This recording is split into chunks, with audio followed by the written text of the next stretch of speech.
Hi friends, வணக்கம். நான் உங்கள் இந்துஜன். இது உங்கள் பிளாக் ஃப்ளிக்ஸ். ஸோ பிளாக் ஃப்ளிக்ஸில் நாங்கள் இன்றைக்கி என்ன பண்ண போகிறோம் அப்படின்னா, பிரமிட் பிஸ்னஸ் காரணங்களை ஓட விட்டு அடிக்க போகிறோம். ரைட்டா? இந்த வீடியோ பார்த்ததுக்கப்புறம் உங்களுக்கு ஆன்லைன் பிஸ்னஸ் ஸ்டார்ட் பண்ணுற ஐடியா இருந்துச்சு அப்படின்னா, அப்படி இல்லைனா ஏதாவது விஷயத்தில் நீங்கள் இன்வெஸ்ட் பண்ணி பணம் சம்பாதிக்கிறதுக்கு ட்ரை பண்ணுறீங்க அப்படின்னா, பிரமிட் பிஸ்னஸில் போய் சிக்க மாட்டீங்க கண்டிப்பாக. ஏன்னா பிரமிட் பிஸ்னஸ் எப்படி நீங்கள் ஐடென்டிஃபை பண்ணிக்கலாம், எந்த விதத்தில் சரியாக உங்களோட மணி நீங்கள் இன்வெஸ்ட் பண்ணலாம், A to Z எல்லா விஷயங்களுமே இந்த வீடியோவில் அடங்கி இருக்குது. 35 பேர்கிட்ட நாங்க இன்ஜினிக்ல ஹட்டன்லயே இருந்தோம். இப்போ என்ன நடந்துச்சு? அங்கே ஆஃபீஸ் இல்லையா?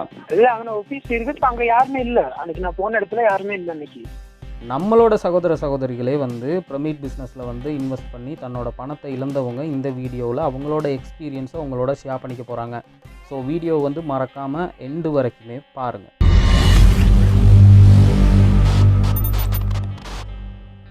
ஓகே, பிரமிட் ஸ்கேம்காரவங்களை ஓட விட்டு அடிக்கணும் அப்படின்னா ஃபஸ்ட்டு பிரமிட் ஸ்கேம்னா என்ன அப்படின்றது உங்களுக்கு நல்லா தெரிஞ்சிருக்கணும். பிரமிட் ஸ்கேம்ங்கிறது என்ன அப்படின்னா, அது ஒரு ட்ரையாங்கிள் வடிவில் ஒரு நெட்வொர்க் ஒன்று இருக்கும் அந்த பிஸ்னஸில்.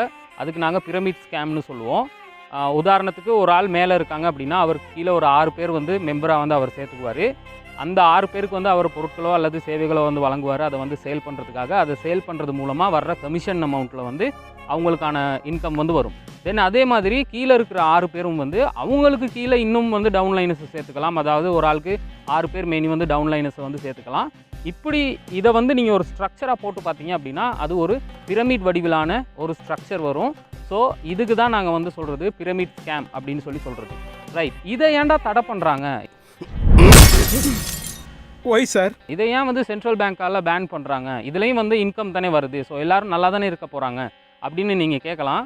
இது எதுக்காக தடை பண்ணுறாங்க அப்படின்னா, இந்த பிரமிட் ஸ்கேம் எப்படி உருவாக்கப்படுது அப்படின்னா, இது உருவாக்கப்படும் போதே இது என்னைக்காவது ஒரு நாளைக்கு டிஸ்ட்ராய்ட் ஆகுற மாதிரி தான் இதை உருவாக்கியிருப்பாங்க. அது எப்படி டிஸ்ட்ராய்ட் ஆகும்? இன்னும் ஆக்கள் இதுக்குள்ளே ஜாயின் ஆகிக்கிட்டே தானே இருப்பாங்க. இது சக்ஸஸ்ஃபுல்லாக ரன் ஆகுமே அப்படின்னு கேட்டிங்கன்னா அப்படி கிடையாது. நான் ஏற்கனவே சொன்ன மாதிரி ஒரு ஆளுக்கு கீழே 6 பேர் இருக்காங்க. அந்த 6 பேரும் அவங்கவுங்களுக்கு கீழே இன்னொரு 6 பேர் மாதிரி சேர்த்துக்கிட்டு வந்தாங்க அப்படின்னா, 12வது லெவல் வரும்போது 2 பில்லியனையும் கடந்த ஒரு தொகை அந்த சிஸ்டம்குள்ளே இருக்கணும். இலங்கையோட மொத்த சனத்தொகையை நீங்கள் எடுத்து பார்த்தாலுமே கூட அந்த மாதிரியான அமௌண்ட் சேர்த்துக்கிறதுக்கு சான்ஸ் இல்லாமல் போயிடும். ஸோ இந்த மாதிரி ஸ்கேம்ஸில் இந்த மாதிரி ஸ்கீம்ஸ் ஆட்டோமேட்டிக்காக டிஸ்ட்ராய்ட் ஆகிறதுக்காகவே தான் இதை உருவாக்கியிருக்கிறாங்க. ஸோ யாராவது இதுக்குள்ளே போயிட்டு இன்வெஸ்ட் பண்ணுறாங்க, அப்படி இல்லைனா இதை ஒரு சைடஸ்டலாக இது ஒரு பிஸ்னஸாக பண்ணிக்கிட்டு போகிறாங்க அப்படின்னா, என்றைக்காவது ஒரு நாள் கண்டிப்பாக அவங்களோட பணத்தை இழக்க வேண்டிய சூழ்நிலை உருவாகும். ஸோ அதனால தான் சென்ட்ரல் பேங்க் இதை ஸ்ட்ரிக்டாக தடை பண்ணியிருக்கிறாங்க. ஸ்ரீலங்காவில் மட்டும்தான் இதை தடை பண்ணியிருக்காங்களா அப்படின்னு பார்த்தீங்கன்னா அப்படி கிடையாது. உலகத்தில் எந்த நாடை நீங்கள் எடுத்துக்கிட்டாலும் அந்த நாட்டில் பிரமிட் ஸ்கீமில் பிஸ்னஸ் பண்ணுறது தடை செய்யப்பட்டது ஒரு விடயம். ஸ்ரீலங்காவை பொறுத்த மட்டும் பிரமிட் ஸ்கேம்ஸ் எந்த அளவுக்கு தடை பண்ணியிருக்காங்க அப்படின்னா, இப்போ நீங்கள் ஸ்க்ரீனில் பார்க்குற இந்த லிஸ்ட்டு 2019ஆம் ஆண்டுலேருந்து 2023 ஆகஸ்ட் ஆகும்போது ஸ்ரீலங்கா சென்ட்ரல் பேங்க்கால் தடை செய்யப்பட்டிருக்கிற நிறுவனங்களோட லிஸ்ட்டு தான். ரைட்டா? ஸோ இந்த லிஸ்ட்டை நீங்கள் பார்த்தீங்கனாலே உங்களுக்கு விளங்கும். இந்த குறுகிய காலத்தில் ஸ்ரீலங்காவில் சென்ட்ரல் பேங்க் தடை பண்ணியிருக்கிறாங்க. அதில் பிரமிட் ஸ்கீமில் பிஸ்னஸ் நடக்குது அப்படின்றதுக்காக. தென் அதே மாதிரி இந்த லிஸ்ட்டை பார்த்தீங்க அப்படின்னா, இந்த லிஸ்ட்டு ரீசெண்ட்லி இப்போ லாஸ்ட்டாக இருக்கிற அப்டேட் படி ஸ்ரீலங்காவில் இருக்கிற சென்ட்ரல் பேங்க் தடை பண்ணியிருக்கிற லிஸ்ட்டு பிரமிட் ஸ்கேம் அப்படின்றது எப்பயுமே இல்லாமல் போகாத ஒரு விஷயம். ஓகே, ரீசெண்டாக இந்த பேன் பண்ண கம்பெனி லிஸ்ட்டில் நீங்கள் எடுத்து பார்த்தீங்கன்னா 2 நிறுவனங்கள் உங்களுக்கு நல்ல பரிச்சயமான நிறுவனங்கள். ஒன்று ஒன்மேக்ஸ் டிடி, ரெண்டாவது MTFE. இந்த 2 விஷயங்களையும் பற்றி நீங்கள் கண்டிப்பாக தெரிஞ்சுக்கிட்டீங்க அப்படின்னா தான் பிரமிட் ஸ்கீமை நீங்கள் எப்படி ஐடென்டிஃபை பண்ணலாம். நேர்மையான வழியில் நீங்கள் ஒரு பிஸ்னஸ் ஸ்டார்ட் பண்ணியும், அப்படி இல்லைனா நேர்மையான வழியில் ஏதாவது ஒன்றில் நீங்கள் இன்வெஸ்ட் பண்ணி உங்களோட இன்கம்மை நீங்கள் தேடக்கூடியதாக இருக்கும். ஸோ அதனால் ஒன்மேக்ஸ் டிடி அப்படின்றது ஓப்பனாக எல்லாருக்குமே தெரிஞ்ச ஒரு நிறுவனம். அந்த நிறுவனத்தில் சூப்பராக அவங்களோட ஸ்கேம்ஸை செய்துக்கிட்டு போனாங்க. இதில் ஆசிரியர்கள், வைத்தியர்கள், வழக்கறிஞர்கள் உட்பட கவர்மெண்ட் செக்டரில் வேலை செய்கிற நிறைய பேர் அவங்களோட பணத்தை இழந்திருக்கிறாங்க. தென் அதில் 5 பணிப்பாளர்களை கைது செஞ்சுருந்தாங்க. இப்போ லாஸ்ட்டாக கோர்ட்டில் இருக்கிற அப்டேட் படி நீதிமன்றத்துக்கு அவங்க என்ன தெரிவிச்சிருக்காங்க அப்படின்னா, அவங்களோட பேங்க் அக்கௌண்ட்ஸில் இருக்கிற தடைகளை நீதிமன்றம் நீக்குமா இன் அதில் இருக்கிற பணத்தை வச்சு அதில் வந்து இன்வெஸ்ட் பண்ணியிருக்கிற எல்லாரோட பணத்தையும் வந்து திரும்ப ரீசெட்டில் பண்ண முடியும் அப்படின்றத சொல்லியிருக்காங்க. கொஞ்சம் யோசிச்சு பாருங்கள், அதில் எத்தனை ஆயிரம் பேர் வந்து இன்வெஸ்ட் பண்ணியிருப்பாங்க, அத்தனை ஆயிரம் பேருக்கும் வந்து அவங்க ரீசெட்டில்மெண்ட் பண்ண அவங்களுக்கு முடியுமா இருந்தால், அந்த பொருளாதார சக்தி அவங்களுக்கு இருக்குது அப்படின்னா ஒன்மேக்ஸ் டிடி அப்படின்ற அந்த ஸ்கேம் நிறுவனத்தில் வந்து எவ்வளவு வந்து அவங்க சம்பாதிச்சிருப்பாங்க அப்படின்றத நீங்களே கொஞ்சம் நினச்சி பாருங்கள். தென் அதே மாதிரி தான் அடுத்த நிறுவனம் எம்டிஎஃப்இ எடுத்துக்கிட்டிங்கன்னா இதுவும் வந்து ரொம்ப வெளிப்படையாக இயங்குன ஒரு பிரமிட் ஸ்கீம் அப்படின்னு தான் சொல்லணும். லாஸ்ட்டாக நடந்த எஸ்பிஎல் போட்டி நீங்கள் எடுத்துக்கிட்டிங்கன்னா அதில் மிக பிரபல்யமான ஒரு நிறுவனத்தை வந்து இவங்க வந்து ஸ்பான்சர் பண்ணியிருந்தாங்க. ஈவன் அவங்களோட டிஷர்ட்ஸ்லேயே கூட அவங்களோட லோகோவை எம்டிஎஃப்இ அப்படின்ற அந்த லோகோவை வந்து ப்ரெசென்ட் பண்ணியிருந்தாங்க. ஸோ அதுக்கப்புறமா அது பெரிய ஒரு இஷ்யூ ஆகி அந்த நிறுவனத்தையும் வந்து சென்ட்ரல் பேங்க்கால் பேன் பண்ணியிருக்காங்க.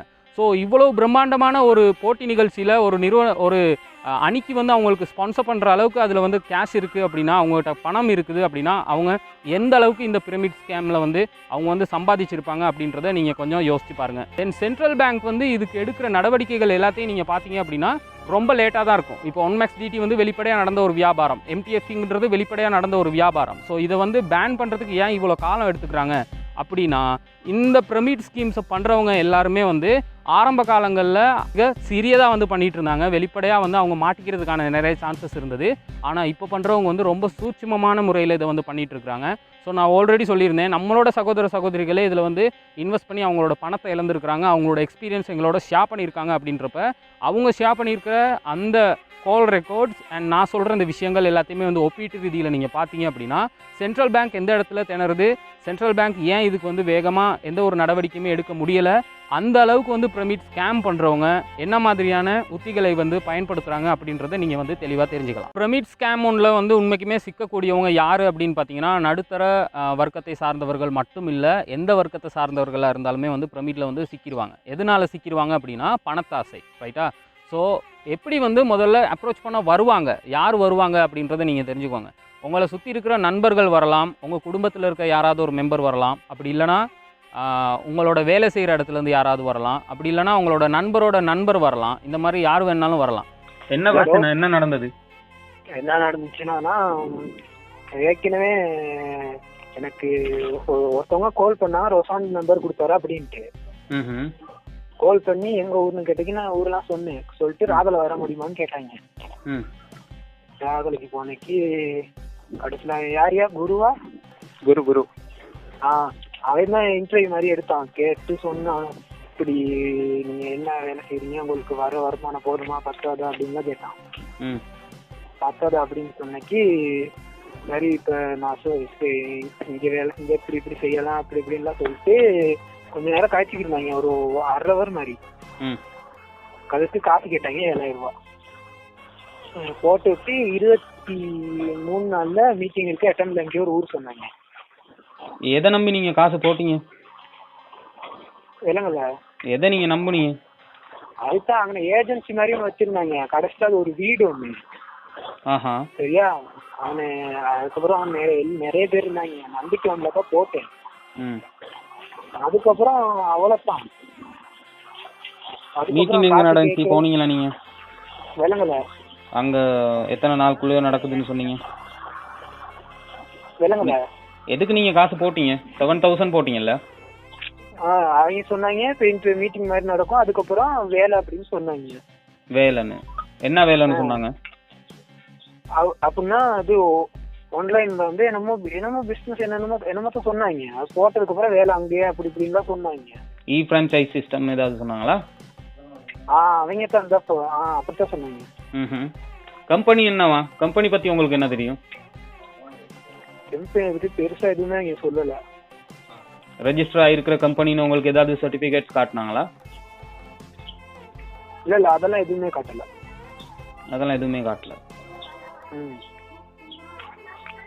இப்ப என்ன நடந்துச்சு? அங்கே ஆபீஸ் இல்லையா? இல்ல அங்கே ஆபீஸ் இருக்கு, அங்க யாருமே இல்ல. அன்னைக்கு நான் போன இடத்துல யாருமே இல்ல அன்னைக்கு.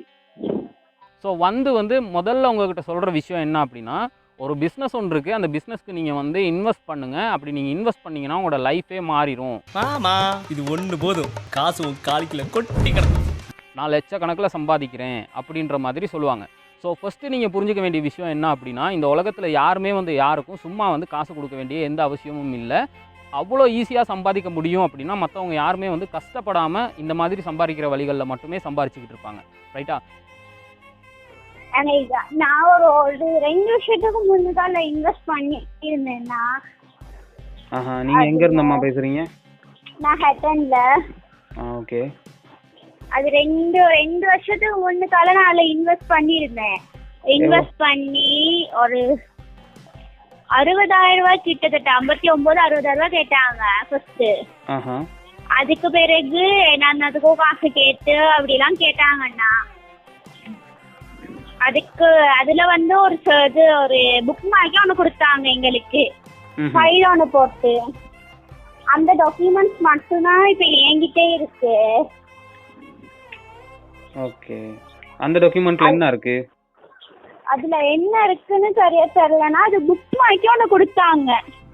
இதுல வந்து ஃபுல்லா ஒரு புக் ஒன்று தான். சரியா? கொள்கைகளும் நடைமுறைகள்னு போட்டு நோட்ஸ் மாதிரி இருக்குன்னா அவ்வளவும். காசு சம்பாதிக்கிறது எப்படின்றது இருக்குதா இல்லாட்டி? ஆமாமா அப்படித்தான் அண்ணா. இதுல வெற்றிகரமா எப்படி இதெல்லாம் செஞ்சு முடிக்கலாம் அப்படின்னு சொல்லி ஒவ்வொன்றும் ஒரு பிரிவா கொடுத்து அப்படி இருக்குது. கம்பெனி சம்பந்தமான டீடைல்ஸ் எதுவும் தெரியாதா உங்களுக்கு? கம்பெனி சம்பந்தமானா அது ஃபாரின்ல ஒரு கம்பெனி ஒன்று இருக்கான், அது மூலியமா தான் இது இயக்குறாங்க அப்படின்னு சொல்லி சொன்னாங்கண்ணா. ஃபாரின் கம்பெனி அப்படியா? எங்களுக்கு 400 பிரான்ச், 200 நாட்டில் எங்களுக்கு பிரான்ச்சஸ் இருக்கு. ஓகே ஃப்ரெண்ட்ஸ், ஒருத்தர் வாராரு உங்ககிட்ட ஒரு பிஸ்னஸ் ஒன்றில் இன்வெஸ்ட் பண்ண சொல்கிறாரு அப்படின்னா நாங்கள் வந்து கேட்குற விஷயம் வந்து பிஸ்னஸ் ரெஜிஸ்ட்ரேஷன் தான். ரைட்டா? ஸோ ஆரம்ப காலங்களில் இந்த ஸ்கேம்ஸ் வந்து நிறைய வந்து ஃபால்ட் விட்டுருக்காங்க அவங்க மாட்டுனதுனால. ஸோ அதனால் அவங்க ஒவ்வொரு தடவையுமே மாட்டும் போது அவங்க என்ன ஃபால்ட் விட்டுருக்காங்களோ அதை வந்து அடுத்த தடவை அவங்க விட மாட்டாங்க. ஸோ இப்போ இருக்கிற ஸ்கேம் பண்ணுற எல்லா நிறுவனங்களும் பண்ணுற முக்கியமான ஒரு விஷயம் தான் என்ன அப்படின்னு பார்த்தீங்கன்னா பிஸ்னஸ் ரெஜிஸ்ட்ரேஷனை வந்து சரியாக காட்டிடுவாங்க. ரைட்டா? ஏன்னா நம்மகிட்ட வந்து இன்வெஸ்ட் பண்ணுங்க அப்படின்னு வந்து கேட்கும்போது அந்த கம்பெனி லீகலாக இல்லையான்றதை நம்ம தேடுறதுக்கு முற்படுவோம். படும்போது முதல்ல நாங்கள் கேட்குற கேள்வி வந்து இந்த கம்பெனி வந்து ரெஜிஸ்டர் பண்ணியிருக்க கம்பெனியா அப்படின்றது தான். ரைட்டா? ஸோ அதுக்கு வந்து ஒரு பிஆர் வந்து கண்டிப்பாக காட்டுவாங்க. அந்த பிஆர் வந்து எப்படி இருக்கும் அப்படின்னு பார்த்தீங்கன்னா அது ஒரு ப்ரைவேட் லிமிடெட் கம்பெனியாக இருக்கும். ஸ்ரீலங்காவில் யாருக்கிட்ட வேணாலும் காசு இருந்தால் ரெஜிஸ்டர் பண்ணக்கூடிய 2007ஆம் ஆண்டு 7ஆம் இலக்க கம்பெனி சட்டத்தின் கீழே வந்து பதிவு செய்யப்பட்ட ஒரு நிறுவனமாக இருக்கும். அந்த நிறுவனம் வந்து என்னவா இருக்கும் அப்படின்னு பார்த்தீங்கன்னா ஒரு பொருள் அல்லது சேவையை வந்து விற்பனை செய்யக்கூடிய ஒரு நிறுவனமாக இருக்கும். ரைட்டா? ஸோ ஸ்கேம் பண்ணுறவங்க அந்த மாதிரி பிரமிட் ஸ்கேமில் இருக்கிறவங்க வந்து கண்டிப்பாக இந்த ப்ரைவேட் லிமிடெட் சர்டிஃபிகேட், தென் அது இல்லாமல் டின் சர்டிஃபிகேட்னு சொல்கிற டேக்ஸ் சம்மந்தப்பட்ட சர்டிஃபிகேட்டையும் வந்து உங்களுக்கு கண்டிப்பாக காட்டுவாங்க. தென் அந்த சர்டிஃபிகேட்டை வச்சுட்டு அந்த பிஆரை வச்சுட்டு நீங்கள் அந்த கம்பெனியை வந்து நம்ப ஆரம்பிச்சிங்க அப்படின்னா நீங்களும் வந்து கண்டிப்பாக வந்து பணத்தை இழந்துருவீங்க. ஸோ எங்களோட வந்து பேசின சகோதர சகோதரிகள் எல்லாருக்குமே வந்து என்ன பிரச்சனை நடந்திருக்கு அப்படின்னா அவங்க வந்து ஃபஸ்ட்டு கம்பெனி வந்து லீகலான கம்பெனியா அப்படின்றத பார்த்துருக்காங்க. ஸோ அதுக்கு வந்து அவங்க வந்து பிஸ்னஸ் ரெஜிஸ்ட்ரேஷனையும் வந்து அது இல்லாமல் டின் சர்டிஃபிகேட்டையும் வந்து ப்ரொடியூஸ் பண்ணியிருக்காங்க. ரைட்? அதை வந்து காட்டின விஷயத்தில் வந்து ரொம்ப முக்கியமான ஒரு விஷயம் இருக்குது, சுவாரஸ்யமான விஷயம் என்ன அப்படின்னு பார்த்தீங்கன்னா அதை வந்து என்கிட்ட பேசின எல்லாருக்குமே வந்து பிஸ்னஸ் ரெஜிஸ்ட்ரேஷன் அவங்க எப்படி காட்டியிருக்காங்க அப்படின்னா அதை வந்து நேரில் தான் காட்டியிருக்காங்க. பிஸ்னஸ் ரெஜிஸ்ட்ரேஷனை பார்க்கணும் அப்படின்னு சொல்கிறப்ப நான் அவங்களுக்கு நேரில் காட்டுறேன் அப்படின்னு சொல்லிட்டு அவங்களோட டெய்லி வந்து அவங்க எடுத்துகிட்டு போகிற அவங்களோட பேக்லேருந்து ஒரு ஃபைல் எடுத்து அந்த ஃபைலில் வந்து அவங்களோட பிஸ்னஸ் ரெஜிஸ்ட்ரேஷனை காட்டியிருக்காங்க. இதை ஏன் வந்து கையாளுறாங்க அப்படின்னா எப்போயாவது ஒரு தடவை வந்து மாட்டிக்கிட்டால் அந்த ஸ்கீமில் வந்து எங்கனையுமே வந்து சட்டத்துக்கு முன் அவங்க வந்து குற்றவாளி ஆகிடக்கூடாது அப்படின்றதுக்காக ரொம்ப சூட்சமமான முறையில் அவங்க பிஆரை வந்து நேரில் தான் காட்டியிருக்கிறாங்களே ஒழிய தொட்டு பார்க்குறதுக்கு கையில் பிஆரை கொடுத்துருக்குறாங்க. பட் அந்த பிஆரை வந்து எந்த விதமான பிடிஎஃப் டாக்குமெண்ட் சென்ட் பண்ணியோ அப்படி இல்லைனா ஒரு இமெயிலோ எந்த ஒரு ஆதாரமுமே இல்லாமல் போயிடும். அதில் வந்து இன்வெஸ்ட் பண்ணியிருக்கிறவங்களுக்கு ஆக்சுவலாக என்னோட பேசினவங்களுக்குமே கூட அந்த விஷயம் தான் நடந்திருக்கு. அது மட்டும் இல்லாமன்னா அவங்க காசு பே பண்ணுறப்ப கூட அவங்க வீட்டுக்கு வந்து தான் எடுத்தாங்க. அவர் கையில் வந்து ஒரு ஃபைல் ஒன்று வச்சுக்கிட்டு இருக்காரு, அதில் வந்து பிஸ்னஸ் ரெஜிஸ்ட்ரேஷன்லாம் வச்சுருக்கிறாரு, பார்த்துருக்கீங்களா அதெல்லாம்? இல்லை கையில் வந்து வச்சிருந்தாரு. ஓகே. ஆனால் நான் கேட்குற பேரை வந்து என்கிட்ட அதை காமிக்கவே இல்லை. ஆனால் அவர் கையில் ஒரு நாள் ஓப்பன் பண்ணினாரு. அந்த அந்த ஃபைல் வந்து ஒரு நாள் ஓப்பன் பண்ணாரு. அது என்னன்னு காமிச்சாருன்னா அவங்களோட பிஸ்னஸ் சார்ட்டை மட்டும் தான் என்கிட்ட காமிச்சாரு. அதை மட்டும் தான் என்கிட்ட காமிச்சாரு. ரெஜிஸ்ட்ரேஷன் எனக்கு காமிச்சாரு. ஏன்னா ரெஜிஸ்ட்ரேஷனுக்கு நமக்கு அவ்வளோ வித்தியாசம் இருந்தேன். ஏன்னா கவர்மெண்ட் சீல் அடிச்சிட்டோன்னே. ரெண்டாவது வந்து நாங்கள் எந்த விஷயத்தை வச்சு வெரிஃபை பண்ணிக்கலாம் அப்படின்னா அவங்களோட வெப்சைட். ரைட்? ஸோ இதை வந்து என்னோட பேசின சகோதர சகோதரிகள் வந்து ரொம்ப மிஸ் பண்ண ஒரு விஷயம் என்ன அப்படின்னா அவங்களோட வெப்சைட்டை வந்து அவங்க செக் பண்ணியிருக்கல. ஸோ எந்த ஒரு நிறுவனமாக இருந்தாலும் இப்போ இருக்கிற இந்த டெக்னாலஜி வளர்ந்த காலத்தில் வந்து எல்லா நிறுவனத்துக்கும் கண்டிப்பாக ஒரு வெப்சைட் இருக்கும். அதோட எப்படி சொல்லுவாங்க அப்படின்னு பார்த்தீங்கன்னா, அந்த கம்பெனி வந்து ஏதாவது ஃபாரினில் இருக்கிற ஒரு நாட்டில் வந்து அதுக்கான பிரான்ச் இருக்குது, ஹெட் ஆஃபீஸ் இருக்குது, ஸோ இத்தனை நாடுகளில் வந்து எங்களுக்கு பிரான்ச்சஸ் இருக்குது அப்படின்ற மாதிரியெல்லாம் சொல்லுவாங்க. அதோட மெயின் பிரான்ச் வந்து மலேசியாவில் தான் இருக்குன்னு சொன்னாங்க. அதுக்கப்புறம் வந்து இங்கே வந்து பிரான்ச்சஸ் தான் இருக்குது அப்படின்னு தான் சொன்னாங்க. ஸோ அந்த அளவுக்கு பெரிய நெட்வொர்க் இருக்கிற கம்பெனியில் நீங்கள் யாராவது வந்து இன்வெஸ்ட் பண்ண சொல்கிறாங்க அப்படின்னா கண்டிப்பாக அவங்களோட வெப்சைட்டை நீங்கள் வந்து செக் பண்ணி பாருங்கள். ரொம்ப ஸ்பெஷலாக நீங்கள் வந்து வெப்சைட்டை செக் பண்ணும்போது அந்த வெப்சைட்டுக்கான அட்ரஸ் டொமைனை வந்து அவங்க ரெஜிஸ்டர் பண்ணியிருக்காங்க, எப்போ ரெஜிஸ்டர் பண்ணியிருக்காங்க அப்படின்றத நீங்கள் வந்து ஈஸியாக சர்ச் பண்ணி பார்க்கலாம்.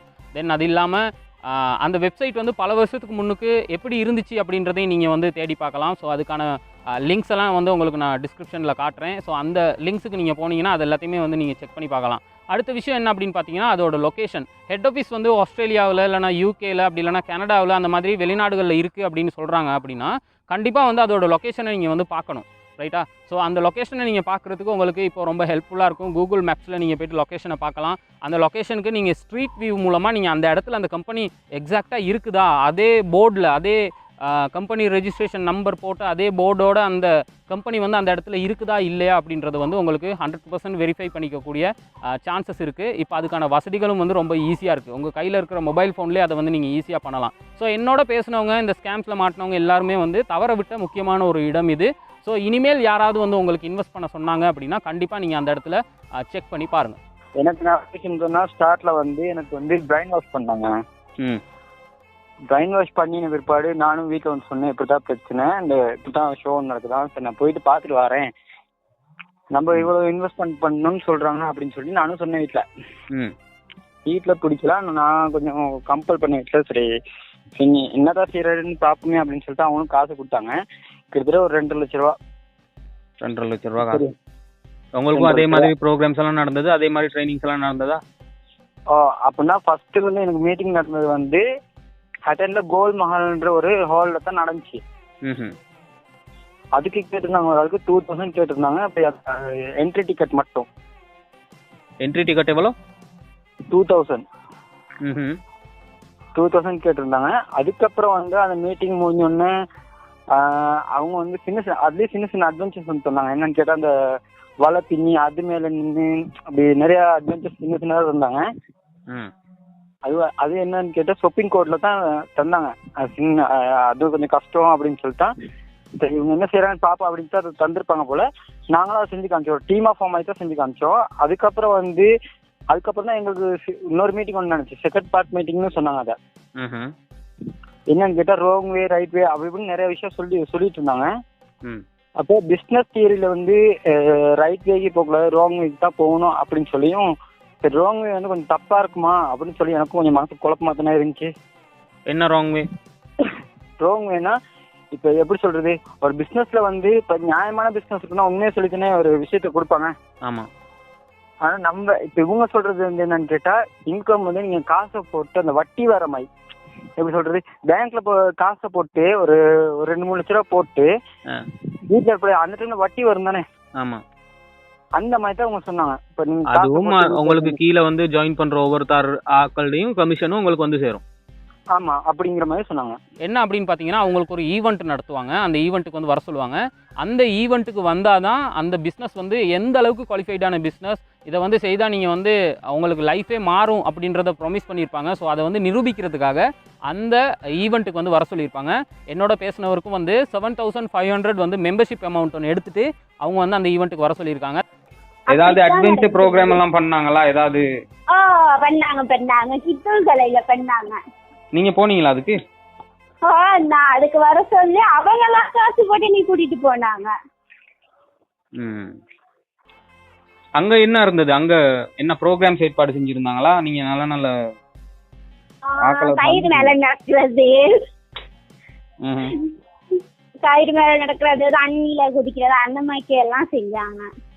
அங்கே வர்ற எல்லாருக்குமே வந்து ஒரு ட்ரெஸ் கோட் இருக்குது. அந்த ட்ரெஸ் கோட் என்ன அப்படின்னு பார்த்தீங்கன்னா, நல்ல ரிச்சான லுக்கில் இருக்கிற டை கோட் வந்து கண்டிப்பாக உடுத்தி தான் வந்து அந்த ஈவெண்ட்டுக்கு வரணும். கொஞ்சம் யோசிச்சு பாருங்கள், 7500 அப்படின்ற அமௌண்ட்டை எடுத்தால் ஒரு ஹோட்டலில் வந்து ஒரு நாளைக்கு ஸ்டே பண்ணுறதுக்கோ, அந்த ஹோட்டலில் வந்து சாப்பாடு எடுக்கிறதுக்கோ, அப்படி இல்லைனா அங்கே ஏதாவது இன்ட்ரெஸ்டிங்கான எக்ஸ்பீரியன்ஸ் எடுக்கக்கூடிய ஏதாவது ஆக்டிவிட்டீஸ் பண்ணுறதுக்கோ அந்த அமௌண்ட் வந்து ரொம்ப போதுமான அமௌண்ட். ஆமாடா மாப்ள சோத்தையே எப்படி போடுறாங்கன்னா பெரிய கம்பெனியாக இருப்பாங்க போடுறா சேர்ந்துருவோம்டா கண்டிப்பாக சேர்ந்துருவோம். ஸோ நான் பார்த்த இந்த நிறுவனத்தில் என்ன பண்ணியிருக்காங்க அப்படின்னா 100க்கும் மேற்பட்ட அங்கத்தவர்களை அதே மாதிரி சொல்லி உங்களோட லைஃப் வந்து மாறப்போகுது, இந்த இடத்துக்கு நீங்கள் வாங்க, உங்களுக்கு 7500 நீங்கள் வந்து எங்களுக்கு பே பண்ணணும் அப்படின்னு சொல்லிட்டு முன்பணமாகவே வந்து அந்த 7500 எடுத்துகிட்டு அந்த இடத்துக்கு கூப்பிட்டு போயிருக்காங்க. அது வேற எங்கேயும் இல்லை, கித்துல்கலை அப்படின்ற பிளேஸில் இருக்கிற ஒரு பிரபல்யமான ஒரு ஹோட்டல். அந்த ஹோட்டலில் என்ன பண்ணுறாங்க அப்படின்னா பிரெயின் வாஷ் பண்ணுறதுக்கான இந்த ஈவெண்ட்ஸ் எல்லாமே நடக்குது, ரைட்? ஸோ பிரமிட் ஸ்கேம் பண்ணுறவங்க ஒன்று உங்களை வந்து நேரில் மீட் பண்ணி உங்களை வந்து பிரெயின் வாஷ் பண்ணுவாங்க, அவங்க ட்ரை பண்ணுவாங்க. உங்களுக்கு யார் அந்த பிஸ்னஸ் அப்ரோச் பண்ணுறாங்களோ அவங்க ட்ரை பண்ணுவாங்க. அப்படி அவங்களுக்கு முடியலை அப்படின்னா அந்த பிரெயின் வாஷ் பண்ணுறதுக்குனே எக்ஸ்பர்ட்டாக சில பேர் இருப்பாங்கல்ல, ஸோ அவங்கக்கிட்ட உங்களை கூப்பிட்டு போவாங்க. ஸோ அந்த மாதிரி என்னோட பேசின அந்த செட்டை என்னோட நண்பர்களை வந்து அந்த இடத்துக்கு கூப்பிட்டு போயிருக்காங்க. அந்த இடத்துக்கு கூப்பிட்டு போயிட்டு அவங்கள வந்து பிரெயின் வாஷ் பண்ண ஆரம்பிச்சிருக்காங்க. எப்படி அப்படின்னு பார்த்தீங்கன்னா, பணம் சம்பாதிக்கணும்னு நினைக்கிறவனுக்கு இது ஒரு அற்புதமான தொழில். நிறைய மோட்டிவேஷனல் ஸ்பீக்கர்ஸ் வந்து அங்கே வந்திருக்கிறாங்க. அவங்க வந்து மோட்டிவேஷன் பண்ணுவாங்க. ரொம்ப முக்கியமாக கவனிங்க, அவங்க எப்படி மோட்டிவேஷன் பண்ணுவாங்க அப்படின்னா, உங்களால் முடியுமா முடியாதா? That's the spirit my boys, that's the spirit. உங்களை சுற்றி இருக்கிறவங்க எல்லாருமே வந்து உங்களை நெகட்டிவாக கைட் பண்ணுவாங்க. ஸோ அவங்களெல்லாம் நீங்கள் எப்போ வந்து ஸ்கிப் பண்ண ஆரம்பிக்கிறீங்களோ நீங்கள் சரியான வழியில் போவீங்க. எக்ஸாக்ட்லி இது வந்து மோட்டிவேஷனல் ஸ்பீக்ஸ் நிறைய பார்த்துருக்குறோம். இது எல்லாத்துலேயுமே வந்து இருக்கிற ஒரு விஷயந்தான். பட் இதை வந்து சூட்சுமமான முறையில் இந்த பிரமிட் ஸ்கீமில் வந்து சிக்க வைக்கிறதுக்காக அவங்களுக்கு பயன்படுத்துகிறாங்க. எப்படி அப்படின்னு பார்த்தீங்கன்னா, இது ஒரு பிரமிட் ஸ்கீம்னு யாராவது சொல்லுவாங்க. ஏன்னா அவங்களுக்கு வந்து லைஃப்பில் முன்னேற வேண்டிய எந்த ஆசையும் இல்லை, அவங்களுக்கு வந்து பாசிட்டிவான திங்கிங் மைண்ட் இல்லை. ஸோ அது உங்களுக்கு இருக்கணும் அப்படின்றப்ப நீங்கள் அவங்கள வந்து அவாய்ட் பண்ணணும் அப்படின்ற மாதிரி சொல்லுவாங்க. கொஞ்சம் யோசிச்சு பாருங்கள், இப்படி சொல்லும்போது அந்த மோட்டிவேஷனல் ஸ்பீக்கை வந்து கேட்டுக்கிட்டு இருக்கவங்களுக்கு என்ன நினைக்கும் அப்படின்னா, உண்மையாலுமே அது ஒரு பிரமிட் ஸ்கேம் அப்படின்னு தெரிஞ்சவர் ஒருத்தர் சொன்னாலுமே கூட அவருக்கு வந்து அதை ஒத்துக்கிறதுக்கான மைண்ட் செட் வந்து இருக்காது. அந்த அளவுக்கு பிரெயின் வாஷ் பண்ணியிருப்பாங்க. நீங்கள் அங்கே போனீங்க அப்படின்னா மார்க் சக்கர்பர்டை பார்க்கலாம், பில் கேட்ஸை பார்க்கலாம், அது இல்லைனா ஸ்டீவ் ஜாப்ஸை பார்க்கலாம், அவங்களோட மாமா சித்தப்பா மச்சான் எல்லாத்தையும் பார்க்கலாம், அதானி அம்பானியோட சொந்தக்காரனை நீங்கள் பார்க்கலாம். ஸோ அவங்க சம்பாதிச்ச வெஹிக்கல்ஸை நீங்கள் பார்க்கலாம். உன்னால் முடியும்னாரு, அதை நான் நம்பினேன். அப்படி நம்பினதுனால தான் நான் இங்கே நிற்கிறேன். என்னோட BMW கார் வெளியில் நிற்குது. வெளியில் BMW நிற்கும், உள்ள அவங்களோட நல்ல லக்ஸரியான லைஃப் ஸ்டைல் அவங்களுக்கு காட்டுவாங்க. இந்த மாதிரி பல விஷயங்களை நீங்கள் பார்க்கக்கூடியதாக இருக்கும். இதுக்கப்புறம் தான் ரொம்ப முக்கியமான ஒரு பாயிண்ட் இருக்குது, நீங்கள் வந்து கவனிக்கணும். என்ன அப்படின்னு பார்த்தீங்கன்னா, பிஸ்னஸ் ரெஜிஸ்ட்ரேஷனில் தெளிவாக சொல்லியிருக்காங்க இது ஒரு பொருள் அல்லது சேவையை வந்து விற்பனை செய்கிற ஒரு கம்பெனி அப்படின்னு சொல்லிட்டு. ஸோ இதுக்கப்புறம் தான் வந்து அவங்களோட ப்ராடக்ட் என்ன, அவங்களோட சர்வீஸ் என்ன அப்படின்றத வந்து அவங்க இன்ட்ரடியூஸ் பண்ணுவாங்க. ஸோ என்னோட பேசினவங்களுக்கு வந்து ப்ராடக்டை வந்து இன்ட்ரடியூஸ் பண்ணியிருந்தது வந்து அது ஒரு கேட்லாக். ஸோ அதில் வந்து நிறைய ப்ராடக்ட்ஸ் இருக்குது, பிடிச்ச மாதிரி ப்ராடக்ட்ஸ் எடுத்துக்கலாம். என்னோடய ஃப்ரெண்டு வந்து தெரிவு செஞ்சிருந்த ப்ராடக்ட் என்ன அப்படின்னு பார்த்தீங்கன்னா, அது ஒரு சோலார் பவர் பேட்ரி அண்ட் அதுக்கு வர பல்ப்ஸ். ஸோ ஒரு கார் பேட்ரி, ஒரு 4 பல்பு, இது எல்லாத்துக்கும் சேர்த்து டோட்டலாக வந்து அவர்கிட்ட வந்து எவ்வளோ வந்து வாங்கியிருக்காங்க அப்படின்னு பார்த்தீங்கன்னா 2,40,000 ரூபா கேஷ் வாங்கியிருக்காங்கங்க. இந்த கேஷை வந்து வாங்கினதுக்கான எந்த விதமான ஆதாரமும் கிடையாது. ஆனால் நான் இன்வெஸ்ட் பண்ணது திங்ஸ் வந்துச்சு, அது அவ்வளோ வந்து வெளியூட் இல்லை. அந்த திங்ஸ் வந்து 2 சோலார் பவர் கொடுத்துருந்தாங்க, ஆனால் எனக்கு தேவையான திங்ஸை கொடுக்கல. அவங்க தாரேன்னு சொன்ன திங்ஸையும் ஃபுல்லாக தரல, ஆனால் அது ஒரு சோலார் பவர் கொடுத்துருந்தாங்க. அதுவும் வந்து சைனான்னு நினைக்கிறேன். சைனா குளோபல் ஐட்டம் தான். இந்த கேஷை வாங்கியிருக்காங்க எப்படி அப்படின்னு பார்த்தீங்கன்னா, இந்த ஸ்கீமில் வந்து இன்வெஸ்ட் பண்ண என்னோட நண்பரோட எதுவுமே தெரியாத இன்னசென்ட்டான அம்மா அப்பா வந்து பேங்க்குக்கு வந்து அந்த கேஷை வந்து எடுத்து கொடுத்துட்டு போயிருக்காங்க. எந்த விதமான எழுத்து மூலமான எந்த விதமான டாக்குமெண்ட்டும் கிடையாது. அந்த டாக்குமெண்ட் இல்லாமல் தான் அவங்கள வந்து இந்த ஸ்கீமுக்கு எடுத்துருக்குறாங்க, ரைட்டா? தென் அதே மாதிரி தான் இதுக்கு முன்னாடி நாங்கள் பேசினோம், சென்ட்ரல் பேங்க் வந்து இதுக்கு ஏன் வந்து நடவடிக்கை எடுக்கிறதுக்கு இவ்வளோ வந்து லேட் ஆகுது, சென்ட்ரல் பேங்க் ஏன் இதெல்லாம் நடந்ததுக்கு அப்புறம் வந்து அந்த நிறுவனங்களை வந்து பேன் பண்ணுது அப்படின்னு. அதுக்கு ரொம்ப முக்கியமான பாயிண்ட் என்ன அப்படின்னு பார்த்தீங்கன்னா, இப்போ வந்து அந்த இடத்துல வந்திருக்கிற பில்கேட்ஸாக இருக்கட்டும், தென் அதானி அம்பானியாக இருக்கும், அவங்கள எல்லாத்தையுமே வந்து காட்டி லைஃப்பை வந்து நீங்கள் இந்த ரேஞ்சில் எடுத்துக்கிட்டு போகலாம், நீங்கள் வந்து கால் மேலே கால் போட்டுக்கிட்டு சம்பாதிக்கலாம், நீங்கள் தூங்கும்போதும் உங்களுக்கு பேங்க்கில் வந்து காசு விழுகும் அப்படின்னு மோட்டிவேட் பண்ணுறவங்க என்ன பண்ணுவாங்க அப்படின்னா, லைஃப்பில் உண்மைக்குமே வந்து ஸ்டீவ் ஜாப்ஸாக இருக்கலாம், அப்படி இல்லைன்னா இலன் மஸ்காக இருக்கலாம், அப்படி இல்லைனா அதானி அம்பானியாக இருக்கலாம், அவங்க லைஃப்பில் வந்து அவங்களோட பிஸ்னஸில் யூஸ் பண்ண ஸ்ட்ராட்டஜிஸ் எல்லாத்தையுமே வந்து அப்படியே மாற்றி உல்டாவாக்கி இங்கே வந்து நல்லா உருட்டிட்டு போயிருக்காங்க ஸ்டேஜில், ரைட்டா? அதில் முதல் விஷயம் என்ன அப்படின்னு பார்த்தீங்கன்னா, ஃப்ரான்ச்சைஸ் அப்படின்ற மெத்தட், ரைட்? ஸோ இன்வெஸ்ட் பண்ணி காசை இழந்த என்னோடய ஃப்ரெண்டுக்கு சொல்லியிருக்கிற மெத்தடும், இது என்ன மச்சான் பிஸ்னஸ்னு கேட்டதுக்கு அவன் சொல்லியிருக்கிறது வந்து ஃப்ரான்ச்சைஸ் அப்படின்ற மெத்தட். நல்லா கேட்டுக்கோங்க, ஃப்ரான்ச்சைஸ் அப்படின்ற மெத்தட் வந்து இல்லீகல் கிடையாது, இட்ஸ் அ லீகல் மெத்தட். அந்த மெத்தட் என்ன அப்படின்னா, ஏதாவது ஒரு KFC இருக்குது அப்படின்னா KFC பிராண்டில் வந்து அவங்களோட பிராண்ட் வந்து இந்த அளவுக்கு இருக்கிறதுக்கு காரணமே வந்து அவங்களோட ரெசிபி தான். அப்படின்றப்ப கேஎஃப்சி வந்து அவங்களோட ஒரு கிளையை வந்து நம்ம இருக்கிற ஏரியாவில் வந்து விஸ்தரிக்கணும் அப்படி நினச்சாங்க அப்படின்னா நம்ம ஏரியாவில் ஃப்ரான்ச்சைஸ் மெத்தடில் அவங்களோட பிராண்டில், அதாவது அவங்களோட ரெசிபியை வச்சு நம்மளோட ஏரியாவில் ஒரு பிரான்ச்சை வந்து ஸ்டார்ட் பண்ணுவாங்க. தென் அது வந்து கேஎஃப்சிக்கு பிரான்ச்சை எக்ஸ்டெண்ட் பண்ணிக்கிட்ட மாதிரியும் இருக்கும். அந்த பிரான்ச்சை எடுத்து நம்ம பிரதேசத்தில் நடத்துகிற ஒருத்தருக்கு வந்து அது ஒரு பெரிய வாய்ப்பாகவும் இருக்கும். ஏன்னா கேஎஃப்சி ஆல்ரெடி நல்ல பிராண்ட் பண்ணப்பட்ட நிறுவனம். ஸோ நல்லா சேல்ஸ் நடக்கும். ஸோ நடக்கும்போது அவங்களோட லாபம் வந்து கன்ஃபார்மான லாபம். அப்படின்றப்ப ஃப்ரான்ச்சைஸ் அப்படின்ற மெத்தட் வந்து நல்ல லீகலான மெத்தட். ஆனால் இதை பண்ணின நாய்ங்க என்ன பண்ணியிருக்கானுங்கன்னா, அதே மெத்தடை வந்து ஸ்டேஜில் சொல்லியிருக்கானுங்க, இது வந்து ஃப்ரான்ச்சைஸ் மெத்தடை தான் நாங்கள் யூஸ் பண்ணுறோம். ஸோ எங்களோட கம்பெனிக்கு வந்து நீங்கள் வந்து ஒர்க்கர்ஸ் கிடையாது, எம்ப்ளாயீஸ் கிடையாது, நீங்கள் ஒரு பார்ட்னர், கம்பெனி பார்ட்னர்னு சொல்லியிருக்காங்க. அது அடுத்த விஷயம் என்ன அப்படின்னு பார்த்தீங்கன்னா, நெட்வொர்க் மார்க்கெட்டிங் அப்படின்ற சப்ஜெக்ட்டு. இந்த நெட்வொர்க் மார்க்கெட்டிங்கும் இந்த பிரமிட் பிஸ்னஸ்க்கும் வந்து ஒரு சின்ன ஒரு சிமிலாரிட்டி இருக்குது. என்ன அப்படின்னு பார்த்தீங்கன்னா, பிரமிட் பிஸ்னஸ்லையுமே வந்து ட்ரையாங்கல் வடிவில் இதோட இருக்கிற ஸ்ட்ரக்சர் வந்து முக்கோண வடிவத்தில் இருக்குன்றதை நான் ஏற்கனவே சொல்லியிருக்கேன்.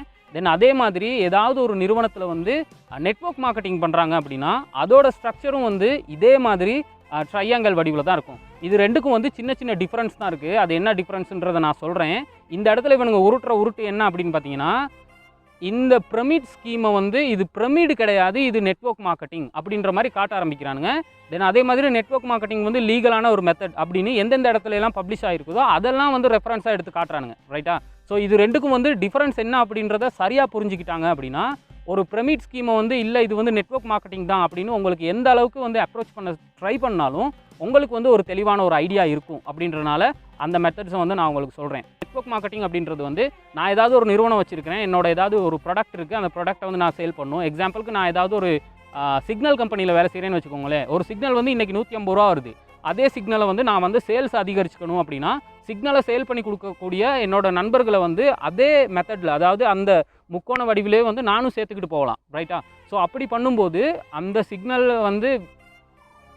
சிக்னலை வந்து விற்பனை செய்துக்கிறதுக்கான வாய்ப்புகள் அதிகம். என்னோட சேல்ஸ் வந்து இன்க்ரீஸ் ஆகும். அப்படின்றனால நான் வந்து நெட்வொர்க் மார்க்கெட்டிங் யூஸ் பண்ணுறேன்னு வைங்களேன். அந்த நெட்வொர்க் மார்க்கெட்டிங்கில் வந்து யாராவது ஒருத்தர் வந்து சேரணும் அப்படின்னா நான் கண்டிப்பாக அவங்களுக்கு எந்த விதமான அறவீடுகளும் பண்ண போகிறதில்ல. யாராவது வேலை இல்லாத ஒருத்தருக்கு வந்து திடீர்னு வேலை வாய்ப்பு ஒன்று வேணும் அப்படின்னா அவங்க வந்து அந்த பிஸ்னஸை பண்ணி வந்து க்ரோ ஆகணும் லைஃப்பில் அப்படின்னாங்கன்னா அவங்கள வந்து நான் கண்டிப்பாக இணைச்சிக்குவேன். அதுக்கு வந்து நான் எந்த விதமான அறவீடுகளும் நாங்கள் வந்து பண்ண போகிறதில்ல. ஆனால் வந்து இந்த பிரமிட் ஸ்கீமில் என்ன பண்ணுறாங்க அப்படின்னா, அதில் வந்து மெம்பராக வந்து சேர்றதுக்கே வந்து அறவீடுகள் பண்ணுறாங்க. எக்ஸாம்பிளுக்கு இந்த என்னோட வந்து இந்த கேஷை வந்து இழந்த நண்பர் வந்து என்ன சொல்லியிருந்தார் அப்படின்னா, 7500 அந்த பிஸ்னஸ்னால் என்னன்றதை தெரிஞ்சுக்கிறதுக்கு அந்த ஈவெண்ட்டுக்கு போகிறதுக்கே அவங்க 7500 வந்து ஸ்பெண்ட் பண்ணியிருக்காங்க. தென் அதே மாதிரி தான் இதில் வந்து அவங்களோட விற்பனைகளை ஆரம்பிக்கிறதுக்கு முன்னுக்கு அவங்க வந்து அதை வந்து பர்ச்சேஸ் பண்ணணும். ஸோ அவங்க வந்து 2,40,000 ரூபா ஸ்பெண்ட் பண்ணியிருக்காங்க. அப்படின்றப்ப அவங்க மெம்பர்ஷிப் ஃபீ அப்படி இல்லைன்னா அந்த ப்ராடக்ட்டை வாங்குறதுக்கான ஃபீ இந்த மாதிரி ஏதாவது ஸ்பெண்ட் பண்ணியிருப்பாங்க. ஸோ பிரமிட் ஸ்கீமில் வந்து எப்பயுமே வந்து அந்த மாதிரி ஸ்பெண்டிங் ஒன்று பண்ணணும் அதில் வந்து நம்ம இணைகிறதுக்கு. ஆனால் நெட்வொர்க் மார்க்கெட்டிங் பண்ணுற யாருக்கிட்டையுமே நீங்கள் போய்ட்டு இணைகிறதுக்கு வந்து நீங்கள் எந்த விதமான ஸ்பெண்டிங்கும் நீங்கள் பண்ண தேவையில்லை. அது ஒன்றாவது விஷயம். ரெண்டாவது விஷயம், வேல்யூ ஆட்டடான ப்ராடக்ட் வந்து என்றைக்குமே வந்து பிரமிட் ஸ்கீமில் வந்து இருக்காது. இப்போ எக்ஸாம்பிளுக்கு சொன்னேன், நான் வந்து ஒரு சிக்னல் கம்பெனியில் வேலை செய்கிறேன்னு, ஒரு சிக்னல் வந்து 150 ரூபா அப்படின்னு வைங்களேன். இதை வந்து பிரமிட் ஸ்கீமில் போட்டு பாருங்கள். அதே சிக்னலை வந்து எனக்கு கீழே இருக்கிற டவுன்லைனர்ஸ் எல்லாத்தையுமே அந்த சிக்னல் வந்து விற்கணும். ஸோ விற்றா அவங்களுக்கு கமிஷன் பேஸில் தான் கேஷ் வரும். அப்படின்றப்ப 150 ரூபா சிக்னலை வந்து 200 ரூபாய்க்கு எனக்கு கீழே இருக்கிறவர் விற்பார். 200 ரூபா சிக்னலை வந்து அவருக்கு கீழே இருக்கிறவர் 250 ரூபாய்க்கு விற்பார். அப்படியே வந்து அந்த சிக்னலோட அமௌண்ட் வந்து கூடிக்கிட்டே போகும். ரைட்டா? ஸோ நான் ஏற்கனவே அந்த ஸ்கீமை வந்து எக்ஸ்பிளைன் பண்ணியிருந்தேன். 12வது லெவல் வரும்போது அது வந்து டிஸ்ட்ராய்ட் ஆகிடணும். காரணம் என்ன அப்படின்னு பார்த்தீங்கன்னா, இந்த ஸ்கீமில் வந்து எங்கனையுமே வந்து கஸ்டமர்ஸ் இருக்க மாட்டாங்க. காரணம் 150 ரூபாய்க்கு இருக்கிற சிக்னலை யாராவது எனக்கு கீழே இருக்கிற டவுன்லைனர் ஒருத்தர் 300 ரூபாய்க்கு விற்றாரு அப்படின்னா யாருமே வாங்குறதுக்கு தயாராக இருக்க மாட்டாங்க. காரணம் மார்க்கெட்டில் 150 ரூபாய்க்கு ஆல்ரெடி சிக்னல் இருக்குது. தென் அதே கேஸ் தான் இந்த ஃபோர்ஜரிலையும் நடந்திருந்தது. என்ன அப்படின்னு பார்த்தீங்கன்னா, அந்த கார் பேட்ரி அண்ட் அதோடு சேர்த்துருந்த இந்த 4 பல்ப், அதுக்கான அந்த சின்ன எக்யூப்மெண்ட்ஸ் எல்லாத்தையும் சேர்த்து ஸ்ரீலங்காவோட டோட்டல் வேல்யூ பார்த்தீங்கன்னா ஒரு 35,000-40,000 ரூபா தான் அதோட பொறுமதியே. நீங்கள் கொலம்பில் போய்ட்டு நீங்கள் வந்து பெட்டாவில் இதை நீங்கள் வாங்கலாம். அப்படி இருக்கும்போது அதை வந்து 2,40,000 ரூபா கொடுத்து வாங்கிட்டு வந்துருக்கிற ஃப்ரெண்டு தென் அதே அமௌண்ட்டுக்கு வந்து அந்த ப்ராடக்ட்டை வந்து இன்னொரு ஆளுக்கு அவருக்கு சேல் பண்ண முடியாது. அப்படின்றப்ப என்றைக்குமே வந்து பிரமிட் ஸ்கீமில் வந்து ஒரு கஸ்டமர்ஸ் இருக்க மாட்டாங்க. ஏன்னா ஆல்ரெடி வந்து மார்க்கெட்டில் வந்து குறைஞ்ச விலைக்கு இருக்கிற ப்ராடக்ட்டை வந்து அதிகூடிய விலை கொடுத்து வந்து யாருமே வாங்குறதுக்கு தயாராக இருக்க மாட்டாங்க. அப்படின்றப்ப என்ன நடக்கும் அப்படின்னா, அந்த ஸ்கீம் வந்து அப்படியே ஆட்டோமேட்டிக்காக வந்து கொலாப்ஸ் ஆகி போயிடும். ரைட்டா? தென் நெட்வொர்க் மார்க்கெட்டிங் எடுத்துக்கிட்டிங்க அப்படின்னா நெட்வொர்க் மார்க்கெட்டிங்கில் வந்து 150 ரூபாய்க்கு இருக்கிற அதே சிக்னலை தான் எனக்கு கீழே எத்தனாவது டவுன்லைனர் இருந்தாலும் அந்த சிக்னலை 150 ரூபாய்க்கு தான் விற்பார் அப்படின்றப்ப கஸ்டமர்ஸ் வந்து இருப்பாங்க. ஸோ ரெண்டாவது மேஜர் டிஃப்ரெண்ட் என்ன அப்படின்னு பார்த்தீங்கன்னா பிரமிட் ஸ்கீமில் வந்து கஸ்டமர்ஸ் இருக்க மாட்டாங்க. அண்ட் நெட்வொர்க் மார்க்கெட்டிங்கில் வந்து அந்த ஸ்கீமில் வந்து கண்டிப்பாக கஸ்டமர்ஸ் வந்து இருப்பாங்க. ஸோ இது ரெண்டுமே வந்து மேஜர் டிஃப்ரெண்ட். இங்கே இன்னொரு சிக்கல் வருது என்ன அப்படின்னு பார்த்தீங்கன்னா இந்த ப்ராடக்ட்டை சேல் பண்ணுறதுக்கு ட்ரை பண்ணும்போது அதிகூடிய விலையை கொடுத்து வந்து சேல் பண்ணுறதுக்கு ட்ரை பண்ணி யாருமே வாங்காத பட்சத்தில் அவங்க என்ன முடிவுக்கு வருவாங்க அப்படின்னா இந்த ப்ராடக்டை சேல் பண்ணுறதை விட இந்த ஸ்கீமுக்கு ஆள் சேர்க்கறது தான் ஈஸியான மெத்தட், அதில் நாங்கள் இன்வெஸ்ட் பண்ண பணத்தை வந்து நம்ம எடுத்துடலாம் அப்படின்ற முடிவுக்கு வருவாங்க. ரைட்டா? அந்த இடத்துல தான் இந்த பிரமிட் பிஸ்னஸ் எல்லாமே வந்து வெற்றி நடை போட்டு வந்து அவங்களோட நடவடிக்கைகளை வந்து செய்துக்கிட்டு போகுது அழகாக. ஸோ அதில் வந்து ஆட்களை வந்து சேர்க்க ஆரம்பிப்பாங்க. அப்படி ஆட்களை சேர்க்க ஆரம்பிக்கும் போது அவங்க வந்து நிறைய பொய் சொல்ல வேண்டியதாக இருக்கும். ஏன்னா இந்த ஸ்கீமில் உண்மைக்குமே சம்பாதிச்சவன் எவனும் இருக்க மாட்டான். இந்த ஸ்கீமில் வந்து யார் டாப்பில் ஹெட்டாக இருக்கிறானோ அவனுக்கு தான் எல்லா வருமானமும் போய் சேரும். அப்படின்றப்ப தன்னை ஒரு நல்லா சம்பாதிக்கக்கூடியவன் தனக்கு வந்து கிழமைக்கு 75,000 ரூபா வருது அண்ட் ஒரு மாதத்துக்கு வந்து இவ்வளோ வருது அவ்வளோ வருதுன்னு சொல்லிட்டு பொய் சொல்லி நிறைய பேரை வந்து இந்த ஸ்கீமில் போயிட்டு சிக்க வைக்கிறாங்க, மாட்ட வைக்கிறாங்க, ஒவ்வொருத்தரோட லைஃப்பையும் வந்து சீரழிச்சிக்கிட்டு இருக்காங்க. இந்த பிளானில் வந்து சிக்கன ஒருத்தனுக்கு என்ன நடக்கும்ன்றதை நீங்கள் யோசிச்சு பாருங்கள். அவன் வந்து ஃபஸ்ட்டு வந்து அந்த ப்ராடக்ட்டை விற்கிறதுக்கு ட்ரை பண்ணுவான். அது ஒரு வேல்யூவேட்டடான ப்ராடக்ட் இல்லை, அதுக்கு கஸ்டமர்ஸ் இல்லை அப்படின்றப்ப அதை யாரும் வாங்க மாட்டாங்க. தென் அதுக்கப்புறம் வந்து யாரையாவது இதுக்கு சேர்த்து விடுவோம் அப்படின்றதுக்காக அவன் வந்து சேர்த்து விடுவான். அவனுக்கு கீழே ஒரு 5-6 பேரை சேர்த்து விட்டான் அப்படின்னா அந்த 5-6 பேரும் வந்து அதில் இன்வெஸ்ட் பண்ணுவாங்க. 5-6 பேர் அதில் இன்வெஸ்ட் பண்ணி அவங்களோட பணத்தை இழந்தாங்க அப்படின்னா நேராக அவங்க வீட்டுக்கு முன்னாடி தான் வந்து நிற்பாங்க. நான் உன்னை நம்பி தான் காசை இன்வெஸ்ட் பண்ணேன், ஆனால் எனக்கு இந்த கேஷ் வரலை அப்படின்றது கண்டிப்பாக வந்து உங்கள்கிட்ட தான் கேட்பாங்க. ரைட்டா? ஸோ இதில் சிக்கினவங்களுக்கு கடைசியில் என்ன நடந்தது அப்படின்றதை நீங்கள் தெரிஞ்சுக்கோங்க. இதை வந்து அவங்க பிஆர் எதுவுமே வந்து அவங்களுக்கு லீகலாக எந்த டாக்குமெண்ட்டும் ப்ரொவைட் பண்ணலை. அது எல்லாமே வந்து நேரில் தான் காட்டியிருந்தாங்க. அது ஒன்றாவது விஷயம். கொடுக்கல் வாங்கல் நடந்த எல்லாத்தையுமே வந்து எந்த ஒரு டாக்குமெண்ட்டும் இல்லை. அதை வந்து நட்பின் பேரில் வாய் மூலமாக தான் சொல்லி அதை வந்து அவங்க பண்ணியிருந்தாங்க. ஸோ அதையுமே வந்து நிரூபிக்கக்கூடிய எந்த விதமான வாய்ப்பும் இல்லை. கடைசியாக வந்து இதில் வந்து கேஷை இன்வெஸ்ட் பண்ணி தொலைச்சவனுங்க கால் பண்ணி கேட்டதுக்கு அவங்க என்ன சொன்னாங்க அப்படின்னா எங்களோட சிஸ்டமில் வந்து நீங்கள் வேலை செய்யணும், அதாவது பொருள் அல்லது சேவையை விற்கணும், இல்லைனா யாரை சரி அதில் ஜாயின் பண்ணணும். அப்படி வேலை செய்யாட்டி உங்களுக்கு எப்படி காசு வரும்? நாங்கள் தான் ஏற்கனவே சொல்லியிருந்தோமே லைஃப்பில் வந்து எப்பயுமே ஆக்ஷன் பண்ணுறவங்களுக்கு தான், அதாவது வேலை செய்கிறவங்களுக்கு தான் காசு வரும், சும்மா இருக்கிறவங்களுக்கெல்லாம் காசு வராது அப்படின்ற மாதிரி பல விஷயங்களை சொல்லி அந்த சிஸ்டம்லேருந்து மழுப்பி அவனுங்கெல்லாம் தூக்கி வெளியில் போட்டானுங்க. இதான் வந்து நடந்த உண்மையான விஷயம். ஸோ இதில் வந்து நீங்கள் வந்து இன்வெஸ்ட் பண்ண போகிறீங்க அப்படின்னா நீங்கள் நல்லா யோசிச்சு பாருங்கள். உங்கள்கிட்ட யாராவது வந்து அப்ரோச் பண்ணுறாங்க அப்படின்னா இந்த வீடியோவில் இருந்த விஷயங்கள் எல்லாத்தையுமே வந்து கொஞ்சம் யோசிச்சு பாருங்கள். அவங்க சொல்கிற விஷயம் சரியாக அதில் வந்து இன்வெஸ்ட் பண்ணலாமா கூடாதா அப்படின்றத நல்லா யோசிச்சு பாருங்கள். தென் அதே மாதிரி தான் இன்னொரு தவறான ஒரு விஷயம் வந்து பரவிட்டு இருக்கு. என்ன அப்படின்னு பார்த்தீங்கன்னா நீங்கள் வந்து ஏதாவது பிஸ்னஸ் ஒன்றில் சம்பாதிக்கிறதுக்கு நீங்கள் வந்து ஜீரோலேருந்து ஸ்டார்ட் பண்ணணும், ஜீரோலேருந்தே நீங்கள் வந்து ஸ்டார்ட் பண்ணலாம் பிஸ்னஸ் அப்படின்றது நிறைய விஷயம் இருக்குது. அப்படி ஜீரோலேருந்துலாம் பிஸ்னஸ் ஸ்டார்ட் பண்ண முடியாதுங்க. நீங்கள் எந்த ஒரு விஷயத்தையுமே வந்து நீங்கள் பண்ண ஆரம்பிச்சிங்க அப்படின்னா கண்டிப்பாக இன்வெஸ்ட்மெண்ட்டுன்னு ஒன்று கண்டிப்பாக தேவைப்படும். பட் இன்வெஸ்ட் பண்ணுறதை நீங்கள் சரியாக எதில் இன்வெஸ்ட் பண்ணுறீங்க அப்படின்றதுல நீங்கள் ரொம்ப தெளிவாக இருக்கணும். ஆன்லைனில் சம்பாதிக்கிறதுக்கு கூட நிறைய வழி இருக்குது, அது இருக்குது இது இருக்குதுன்னு சொல்லிட்டு நீங்கள் நிறைய அட்வர்டைஸ்மெண்ட்ஸ் பார்க்கலாம். இன்றைக்கி இருக்கிற டெக்னாலஜியோட வளர்ச்சிப்படி உங்களுக்கு வந்து பலவிதமான வாய்ப்புகள் இருக்குது. ரைட்டா? ஸோ முன்ன காலத்தில் வந்து ப்ராடக்ட் அண்ட் சர்வீஸ் அப்படின்றது வந்து பொருட்களை வந்து நாங்கள் தொட்டுணரக்கூடியதாக இருந்தது, கண்ணால் பார்க்கக்கூடியதாக இருந்தது. தென் அதே மாதிரி சர்வீசஸை வந்து நமக்கு நேரில் வந்து அவங்க வந்து ப்ரொவைட் பண்ணக்கூடியதாக இருந்தது, அதை நமக்கு ஃபீல் பண்ணக்கூடியதாக இருந்தது. பட் இப்போ இருக்கிற ப்ராடக்ட் அண்ட் சர்வீஸ் அப்படி கிடையாது. இப்போ இருக்கிறது டிஜிட்டல் ப்ராடக்ட்ஸ் நிறைய இருக்குது. அப்படின்றப்ப அதை உங்களால் தொட்டுணர முடியாது. இந்த சாஃப்ட்வேர் தீம் பேக்ஸ், அது இல்லாமல் ஏதாவது ப்ரீசெட் பேக்ஸ், இந்த மாதிரி நிறைய விஷயங்கள் இருக்கும். ஏதாவது ரீல் பண்டிலாக இருக்கும், அந்த மாதிரி நிறைய விஷயங்கள் இருக்குது டிஜிட்டல் ப்ராடக்ட்ஸ். அதே மாதிரி டிஜிட்டல் சர்வீசஸும் இருக்குது. நமக்கு கண்ணால் பார்க்க இயலாது, ஆனால் நமக்கு ப்ரொவைட் பண்ணுற சர்வீசஸும் இருக்குது. அப்படின்றப்ப இன்றைக்கி பொருள் அல்லது சேவை அப்படின்றது ரொம்ப இந்த உலகத்தில் மாறி இருக்குது, புதிய ஒரு வடிவத்தை எடுத்திருக்கு. அப்படின்றப்ப உங்களை தேடி வர்ற இந்த பிரமிட் ஸ்கீம்காரவங்க வந்து கண்டிப்பாக வந்து அதே பேட்டரியையும் 4 பல்பையும் தூக்கிட்டு வருவாங்கன்றதில் எந்த விதமான நிச்சயமும் கிடையாது. உங்கள்கிட்ட வரும்போது அதை வந்து பல வடிவத்தில் வரலாம். அது ஒரு PDF புக்காக இருக்கலாம், சில வேளை அது ஒரு மல்டிநேஷ்னல் கம்பெனியில் ஏதோ ஒரு நாட்டிலேருந்து உங்களுக்கு ப்ரொவைட் பண்ணுற ஒரு சர்வீஸாக இருக்கலாம். அப்படி இல்லைனா ஏதாவது MLM அப்படின்ற மாதிரி ஏதாவது விஷயமா இருக்கலாம். ஸோ உங்கள்கிட்ட வந்து என்னத்தை அப்ரோச் பண்ணுறாங்களோ நீங்கள் வந்து அந்த இடத்துல நல்லா யோசித்து இதில் வந்து நீங்கள் முடிவெடுக்கணும். இந்த பிரமிட் ஸ்கீமில் வந்து இன்றைக்கி இயங்கிக்கிட்டு இருக்கிற முக்கியமாக வந்து மலையகத்தில் இதை வந்து இயங்கிக்கிட்டு இருக்கிற நிறைய பேர் எனக்கு நல்லா தெரியும். அவங்க என்னோட நண்பர்களாக இருந்தாலுமே சரி, அவங்களுக்கு எடுக்கக்கூடிய ஆக்ஷன்ஸ் வந்து வெகு விரைவில் வந்து எடுக்கப்படும். நீங்கள் வந்து பண்ணுற அவ்வளோ விஷயத்துக்குமான ஆதாரங்கள் வந்து பிளாக்ஃப்ளிக்ஸ் என்டர்டெயின்மெண்ட் எங்ககிட்ட வந்து பத்திரமா இருக்குது.